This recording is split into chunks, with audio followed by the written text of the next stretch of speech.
Прво, имаме обемна документација за антидатирано назначување на управни и надзорни одбори. Многу управни и надзорни одбори чувале бројчиња, дека биле назначени и именувани пред распишувањето на локалните избори, но имаме докази дека истите се избрани и објавени во службен весник после распишувањето на локалните избори, што овие управни и надзорни одбори ги прави нелегални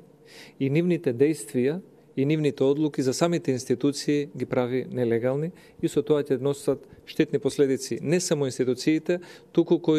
и тие кои што на таков начин се поставени на тие позиции. Втората работа која што во брзањето да ги задоволат апетитите на некои коалициони партнери или за побрза партизација на државата според изјавата на Заев дека ќе менува се од хигиеничар до министер, гледаме поставување на луѓе со несоодветно образование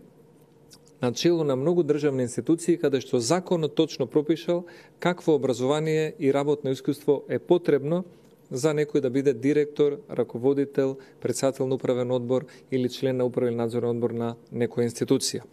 И третата работа која што исто така е последователна на овие незаконски именувања на партиски кадри на државните институции се однесува на илјадниците решенија во многу институции со незаконско распределување и прераспоредување на одредени кадри на повисоко или на пониско ниво од незаконски избраните и назначени управни надзорни одбори и од нив именувани директори.